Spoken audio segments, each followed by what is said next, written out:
Hello guys, সবাই কেমন আছেন? আশা করি সবাই খুব ভালো আছেন। তো আমি আল্লাহর রহমতে খুবই ভালো আছি। তো গাইস, আজকে আমরা জানতে পারবো এই বছরে মুক্তি পাওয়া আন্ডার প্যারিস নামের একটি মুভি সম্পর্কে। যে মুভিটিতে কিছু ভয়ানক সামুদ্রিক হাঙর ফ্রান্সের প্যারিস শহরে ঢুকে ধ্বংসযজ্ঞ চালাতে থাকে, যার ফলে অনেক সাধারণ মানুষ মারা যায়। আর বিশেষ করে এই মুভিটিতে আমাদের বাংলাদেশের হাসিনা আপার মতন একটি বাচ্চা হাঙর, এবং এই হাঙরের শরীরের অর্ধেকটা অংশ নেই, মানে দেখে বোঝা যাচ্ছে যে সেটুকু কোনো প্রাণী কামড়ে নিয়ে গেছে। এই ব্যাপারটা তাদের কাছে বেশ অদ্ভুত লাগে, এবং এটা নিয়ে যখন তারা ভাবতে থাকে ঠিক তখনই তাদেরকে এক ঝাঁক হাঙর এসে ঘিরে ফেলে। কিন্তু এখানে অদ্ভুত বিষয় হলো তারা সবাই মেয়ে হাঙর ছিল, আর ক্রিস্টিরা ভালো করে জানতো কিভাবে এই হাঙর গুলোকে হ্যান্ডেল করতে হয়, তাই তারা বেশ শান্ত হয়ে থাকে। আর এরপর সেই মেয়ে হাঙর গুলো চলে যাওয়ার পর সেখানে লিলিপ চলে আসে, আর লিলিপকে দেখে সুফিয়া তার নিজের চোখকে বিশ্বাস করতে পারছিল না, কারণ যে হাঙরটাকে তারা 3 মাস আগে 2.5 মিটার সাইজের দেখেছিল সেটা এখন 7 মিটারেরও বেশি বড় হয়ে গিয়েছে। আর এমন অস্বাভাবিক গ্রোথ দেখে সুফিয়া ভীষণ অবাক হয়ে যায়, আর তাই ক্রিস্টিকে সে লিলিপের বডি থেকে স্যাম্পল নিয়ে আসতে বলে, যাতে তারা সেটার উপর রিসার্চ করে লিলিপের গ্রোথের রহস্য বের করতে পারে। আর এখানেই সুফিয়া সব থেকে বড় ভুলটি করে, কেননা ক্রিস্টি যখন স্যাম্পল নেওয়ার জন্য লিলিপের গায়ে ইনজেকশন পুশ করে, আর তখনই লিলিপ খেপে যায় এবং ক্রিস্টিদের উপর অ্যাটাক করে। আর সে মুহূর্তের মধ্যে সেখানে থাকা সবার শরীর ছিন্ন বিচ্ছিন্ন করে ফেলে, এবং পুরো সাগরের পানি রক্তাক্ত হয়ে যায়। এসব দেখে সুফিয়া নিজেকে কন্ট্রোল করতে পারে না, আর তাই সুফিয়া সমুদ্রে ঝাঁপ দেয় তার সাথীদেরকে বাঁচানোর জন্য। তবে ততক্ষণে অনেক দেরি হয়ে গিয়েছিল, যার ফলে লিলিপ সেখান থেকে চলে যায়। আর তাই সে সেখানে শুধুমাত্র শরীরের কিছু টুকরো অংশ ছাড়া আর কোনো কিছুই খুঁজে পায় না। আর ঠিক তখনই আবার লিলিপ এসে সুফিয়ার উপর অ্যাটাক করে, আর এতে করে সুফিয়ার পা লিলিপের বিভিন্ন মাছের বিষয়ে ধারণা দিচ্ছিল। আর তারপর আমরা মিকা নামের একটি মেয়েকে দেখতে পাই, যে একজন মেরিন রিসার্চার, আর যাদের কাজই ছিল সমুদ্রের বিভিন্ন প্রাণীদেরকে বাঁচানো। আর তখন মিকা অফিসের কাজ শেষ করে সুফিয়ার সঙ্গে দেখা করতে যায়, এবং সুফিয়াকে নিয়ে মিকা অর্গানাইজেশনের হেডকোয়ার্টারে চলে আসি। আর তারপর মিকা সুফিয়াকে বলে, তোমরা 3 বছর আগে লিলিপ নামের যে শার্কের উপর রিসার্চ করেছো, সেই লিলিপ এখন সমুদ্রে থেকে কিছুদিনের মধ্যে সেন্ট রিভার নদীতে প্রবেশ করবে। আর গাইস, সেন্ট রিভার নদী হচ্ছে ফ্রান্সের একটি নদীর নাম। যাই হোক,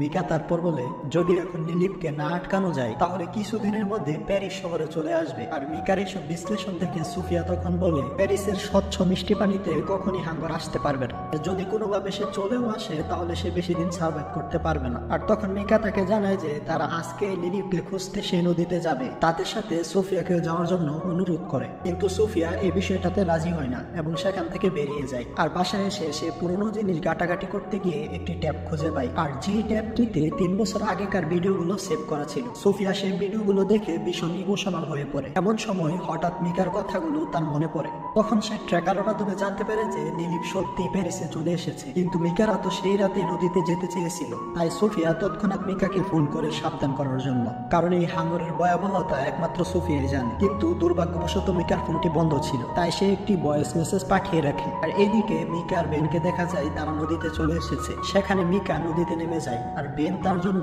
বোটে বসে অপেক্ষা করতে থাকে। মিকা নদীতে নামার সময় তার গায়ে একটি হুক লাগিয়েছিল, যাতে উপরে কোনো সমস্যা হলে বেন সেই হুকটাকে টান দিয়ে মিকাকে সিগন্যাল দেয়। এরপর মিকা নদীর গভীরে গিয়ে একটি গাড়ি দেখতে পায়, এবং সে তখন গাড়িটার দিকে এগিয়ে যায়। আর গাড়িটার বডিতে সে অদ্ভুত কিছু চিহ্ন দেখতে পায়, আর এগুলো দেখে মনে হচ্ছিল যে এই গাড়িটির উপর কোনো বড় প্রাণী অ্যাটাক করেছিল। এমন সময় হঠাৎ সেখানে পুলিশ চলে আসে। তখন বেন সেই হুক ধরে টানতে শুরু করে, কিন্তু মিকা পানি থেকে উঠতে চাইছিল না, তাই সে হুকটা খুলে ফেলে। আর এদিকে পুলিশকে কাছাকাছি আসতে দেখে, তবে পুলিশ তার কথাকে বিশ্বাস করে না, কারণ তাদের জানা মতে হাঙর কখনো মিষ্টি পানিতে সার্ভাইভ করতে পারে না। তো তারপর দিন সকালে নদীর গভীরে থাকা সেই গাড়িটাকে পুলিশ উদ্ধার করে, আর সেই গাড়িটির ভিতর একটি লাশ দেখতে পায়, যেটা দেখে সবাই ভীষণ ভয় পেয়ে যায়, কারণ লাশটার প্রায় অর্ধেক অংশই ছিল না। দেখে বোঝা যাচ্ছিল যে কোনো বড় প্রাণী সেটাকে কামড়ে নিয়ে গেছে। ঠিক সেই সময় আবারও সোফিয়া লিলিপকে ফলো করতে করতে সেই নদীর পাড়ে পৌঁছে যায়, আর সেখানে গিয়ে পুলিশের সাথে তার দেখা হয়। সোফিয়া পুলিশকে জানায় যে সে একজন মেরিন গবেষক, আর এই লাশটা দেখে সে পুলিশকে বলে যে নিশ্চিতভাবে এই কাজটা হাঙরের। আর তখন মিকা পোল্ট্রি নিয়ে পুরো দুষ্টা সোফিয়ার গাড়ি চাপিয়ে দেয়। সে বলে যে সোফিয়া তাকে নদীতে নামতে বলেছে। তখন সোফিয়া বিষয়টাকে অস্বীকার করে, কিন্তু পুলিশ তার কথা মানতে চায় না, তাই তাকেও পুলিশের সাথে থানায় যেতে হয়। থানায় নিয়ে যাওয়ার পর পুলিশ অফিসার আদিল সোফিয়াকে নিয়ে যায় তাদের কমিশনারের কাছে। আর তখন সোফিয়া তাদেরকে ট্র্যাকারের কথা বলে, যে ট্র্যাকারটির মাধ্যমে লিলিপকে ফলো করছে, কিন্তু এই বিষয়টাকে কমিশনার বিশ্বাস করে না। তারপর কমিশনার তার টিমকে এই বিষয়টা পার্সোনালি ইনভেস্টিগেশন করতে বলে, আর সেই কথা মতো আদিল তার টিমকে নিয়ে ওই নদীতে ডাইভ করার প্রস্তুতি নেয়। তখন সোফিয়া তাদেরকে বোঝানোর চেষ্টা করে যে এই অবস্থায় নদীতে যাওয়াটা বিপজ্জনক, তারা বাইরে থেকে লিলিপকে ট্র্যাক করতে পারবে, কিন্তু আদিলরা তার কথায় পাত্তা দেয় না। তখন মিকা তাদের সাথে যেতে চাইলে আদিল তাকে নিষেধ করে দেয়। তারা শুধু সুফিয়াকে নিয়ে লিলিপকে খোঁজার উদ্দেশ্যে রওনা হয়। তবে মিকাও চুপচাপ বসে থাকে না, সে একটা সাইকেল নিয়ে সুফিয়াদের ফলো করতে শুরু করে। এদিকে সুফিয়া ট্র্যাকারের মাধ্যমে আদিলদের গাইড করে চেক করে জানা যায় তাদের আশেপাশে একটি বড় হাঙর ছিল। আর তারপর আমরা মিকাকে দেখতে পাই। আর মিকা মনে করেছিল পুলিশরা লিলিপকে মেরে ফেলবে, তাই সে লিলিপকে বাঁচানোর চেষ্টা করছিল। আর যেই কারণে সে বেনের সাথে কথা বলে সুফিয়ার ডিভাইসে লিলিপের সিগন্যাল বন্ধ করে দেয়। আর তখন এটা বুঝতে পেরে সুফিয়া সোজা চলে যায় মিকাদের ল্যাবে। মিকাকে তার কাজের জন্য সুফিয়া বকাচকা করতে শুরু করে। সে মিকাকে বলে যে ওই হাঙরের জন্য তার টিমকে হারাতে হয়েছে, তাই তাকে বাঁচানোর চেষ্টা করাটা ভুল হবে। কিন্তু মিকা তার কথা মানতে চায় না। তার ধারণা ছিল হাঙররা বিনা কারণে কখনোই কারোর উপর অ্যাটাক করে না। আর সুফিয়ার বন্ধুদের সাথে যেটা হয়েছিল তার পিছনে সম্পূর্ণ সুফিয়ার দোষ ছিল। আর এটা শুনে সুফিয়া ভীষণ কষ্ট পায় এবং সেখান থেকে চলে যায়। আর এদিকে আদিল গিয়ে কমিশনারকে সে হাঙরের বিষয়টা জানায়। আর এটা শুনে কমিশনার খুব টেনশনে পড়ে যায়, কারণ কিছুদিনের মধ্যে সেই নদীতে একটি আন্তর্জাতিক সাঁতার প্রতিযোগিতা হতে চলেছে। আর সেটা প্যারিস শহরের মেয়র নিজে অর্গানাইজ করেছে। আর এই 24 সালের অলিম্পিক গেমসও কিন্তু ওই প্যারিসে অনুষ্ঠিত হচ্ছে। হতে পারে সেটাকেও কেন্দ্র করে এই মুভিটিকে বানানো হয়েছে। তো যাই হোক, আদিল তারপর কমিশনারকে বোঝায় যে এমন বিপজ্জনক মুহূর্তে এই ইভেন্টটা করা উচিত হবে না। আর তাই তারা মেয়রের কাছে গিয়ে সেই ইভেন্টটাকে ক্যান্সেল করার জন্য অনুরোধ করে। কিন্তু ওই মেয়র তাদের কথা শোনে না, কারণ ওই ইভেন্টে প্রায় $170 কোটি খরচ হয়েছে। যে কারণে এই ইভেন্ট ক্যান্সেল হয়ে গেলে তাদের অনেক বড় ক্ষতি হবে। মেয়র তাদেরকে অর্ডার দেয় যেভাবে হোক ওই হাঙরটাকে সেখান থেকে তাড়াতে। তবুও সে এই ইভেন্ট কোনো মতে ক্যান্সেল বলে। আর যেই টানেলটির নাম হলো ক্যাটাকম্বস। আর এরপর সিন শিফট হলে আমরা দেখতে পাই বেন পুলিশের কাছে গিয়ে জানায় যে মিকা আজ রাতে ওই হাঙরটাকে বাঁচানোর জন্য নদীতে যাবে। আর সে এটাও জানায় যে সে মিকাকে বাধা দেওয়ার অনেক চেষ্টা করেছে, কিন্তু কোনো লাভ হয়নি। সেটা শুনে পুলিশ তৎক্ষণাৎ মিকাকে আটকানোর জন্য ক্যাটাকম্বসের উদ্দেশ্যে রওনা হয়। এদিকে মিকার ভিডিও দেখে উৎসাহিত হয়ে অনেক মেরিন সেভিয়ার সেই রাতে ক্যাটাকম্বসে পৌঁছে যায়। মিকা তাদের সবাইকে নিয়ে পানিতে নামতে যাবে, এমন সময় পুলিশ সোফিয়াকে নিয়ে সেখানে পৌঁছে যায়। কিন্তু পুলিশকে দেখেও মিকা থেমে থাকে না, আর সে পানিতে ঝাঁপ দিয়ে দেয়। তখন পুলিশরা তাকে পানি থেকে উঠে আসার জন্য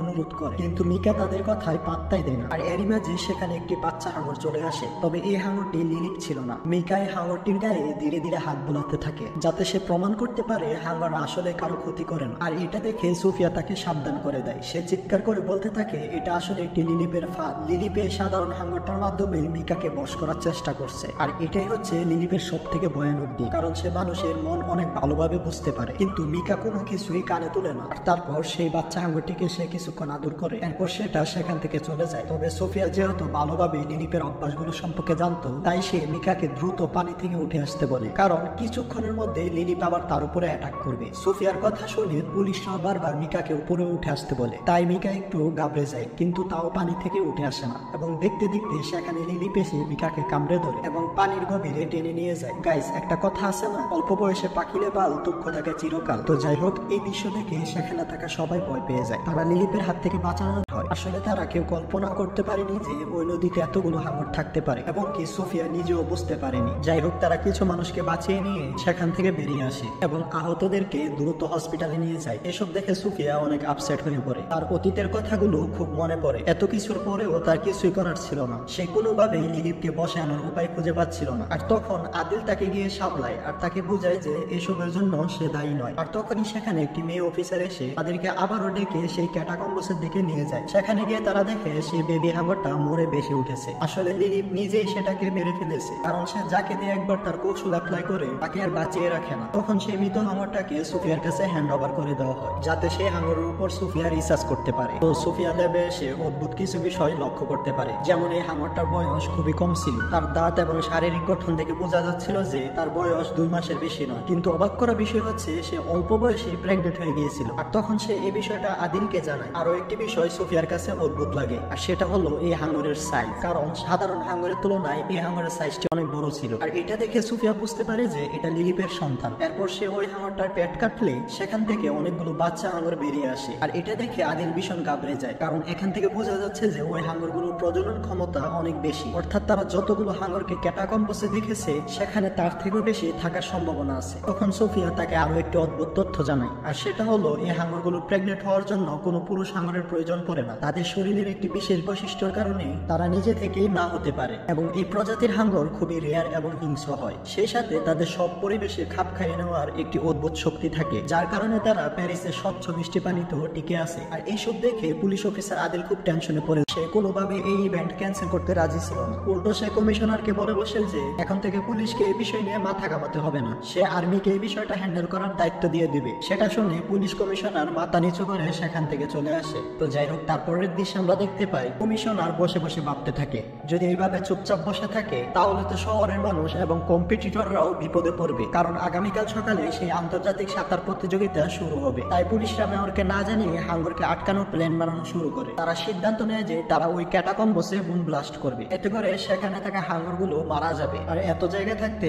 তাদের ওই জায়গাটা বেছে নেওয়ার কারণ হচ্ছে ওই এরিয়াতে হাঙ্গরগুলোর আনাগোনা বেশি দেখা গিয়েছে। এরপর আদিল তার টিম মেম্বারদের কাছে জানতে চায় যে তাদের মধ্য থেকে কে কে এই মিশনে তাদেরকে সাহায্য করবে। তখন ওইখানে একজন অফিসার বাদে বাকি সবাই তাদের সাথে নদীতে নামার সিদ্ধান্ত নেয়। আসলে ওই অফিসার ভয় পাচ্ছিল তার স্ত্রী এবং সন্তানের কথা চিন্তা করে, তবে সবাইকে অংশ নিতে দেখে সে সবাইকে সাপোর্ট করার সিদ্ধান্ত নেয়। তো তারপর দিন প্ল্যান অনুযায়ী তাদের মধ্য থেকে দুইজন অফিসার ক্যাটাকম্বসের দিকে রওনা হয়। আর অন্যদিকে সুইমিং কম্পিটিশনের জন্য বিভিন্ন কম্পিটিটররা বিভিন্ন দেশ থেকে আসা শুরু করে। আর কিছুক্ষণের মধ্যে সেখানে সেই মেয়র উপস্থিত হয়। তখন সাংবাদিকরা মেয়রের কাছ থেকে জানতে চায় যে এই নদীতে থাকা হাঙ্গরের কথা যে জানা গিয়েছে এই কথাটা কতটুকু সত্য। আর তখন মেয়র তাদেরকে জানায় যে এই বিষয়টা শুধু গুজব মাত্র। আসলে এই মেয়রের আইডিয়াই ছিল না যে তার এই জেদ এবং মিথ্যা কথার কারণে কিছুক্ষণের মধ্যে কত মানুষের প্রাণ যাবে। আর তারপর সিন শিফট হলে আমরা দেখতে পাই কোনো কাজ করবে না। আর তাই তারা ফোন করে কমিশনারকে এই বিষয়টা জানায়। আর কমিশনার আর্মি অফিসারকে ফোন করে বলে যে পুলিশরা হাঙ্গর ধরতে নয় বরং অন্য একটি বিশেষ কাজে গিয়েছে, তাই আর্মিরা তখন তাদেরকে ছেড়ে দেয়। অন্যদিকে সুফিয়া,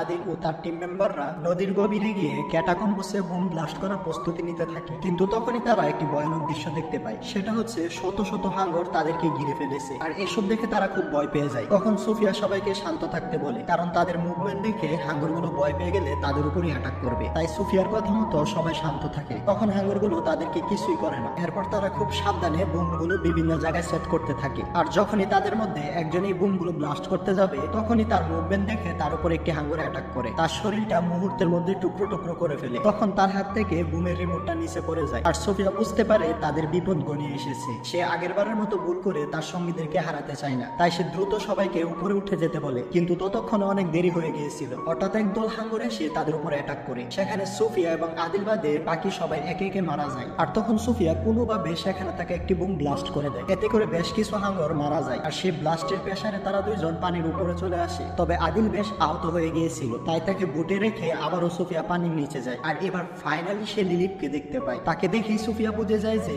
লিলিপ তার বাচ্চাদেরকে মারার কারণে ভীষণভাবে রেগে গিয়েছে। আর সে এখন এর প্রতিশোধ নিয়েই ছাড়বে। আর এইদিকে মেয়রের নির্দেশে সেই কম্পিটিশন শুরু হয়ে গিয়েছে। আর তখন প্রতিযোগীরা পানিতে সাঁতার কাটা শুরু করেছে। আর এদিক দিয়ে লিলিপও কোনোভাবে থেমে থাকে না। সে আর্মিদের বিছানো জাল নিয়ে সামনের দিকে যেতে থাকে। আর তারপর লিলিপ সেই কম্পিটিটরদের উপর অ্যাটাক করে। একে একে তাদের মধ্য থেকে মানুষ গায়েব হতে শুরু করে। আর পুরো নদীর পানি রক্তাক্ত হয়ে যায়। আর এই দৃশ্য দেখে সেখানে সব দর্শকরা ঘাবড়ে যায় এবং সেখানে হুলস্থুল পরিবেশ শুরু হয়। আর তখন পানিতে থাকা লোকগুলো উপরে ওঠার চেষ্টা করে। আর এইসব হুলস্থুলের মধ্যে পারে থাকা অনেকে ধাক্কা খেয়ে সেই পানিতে পড়ে যায় এবং সেখানে হাঙ্গরের হাতে মারা যায়। আর এমন সময় আর্মিরা এসে সেই হাঙ্গরগুলোকে টার্গেট করে গুলি চালাতে শুরু করে। আর তখন সুফিয়া তাদেরকে থামতে বলে। আর এখানে সুফিয়াই নয়, পুলিশের সবাই তাদেরকে গুলি চালাতে নিষেধ করে, কারণ পানির নিচে অনেক পুরনো মিসাইল পড়ে আছে। হয়তো এই গুলির কারণে ওই মিসাইল গুলো ব্লাস্ট হতে পারে। কিন্তু আর্মির লোকেরা তাদের কথা মানে না, তারা অনবরত গুলি চালিয়ে যেতেই থাকে। আর কিছুক্ষণের মধ্যে সুফিয়ার ভয়টা বাস্তবে রূপ নেয়। হাঙ্গরের মুভমেন্টের কারণে পানিতে থাকা মিসাইল গুলো একে একে ব্লাস্ট হতে শুরু করে। আর তখন নদীতে উত্তাল ঢেউর সৃষ্টি হয়। আর সেই ঢেউ সুনামের রূপ নিয়ে পুরো প্যারিস শহর ধ্বংস হতে শুরু করে। আর সেখানে থাকা ব্রিজ গুলো চোখের নিমিষে চুরমার হয়ে যায়। আর এইসব দেখে মেয়র ভীষণ ভয় পেয়ে যায়। আর তখন সে বুঝতে পারে যে তার সিদ্ধান্তটা ভুল ছিল। সে তৎক্ষণাৎ সেখান থেকে পালানোর চেষ্টা করে, কিন্তু তাতে কোনো লাভ হয় না। পানির স্রোত তাকেও ভাসিয়ে নিয়ে যায়। আর এখানে সুফিয়া ধরে নিয়েছিল তার আর বাঁচবে না, কিন্তু সৌভাগ্যবশত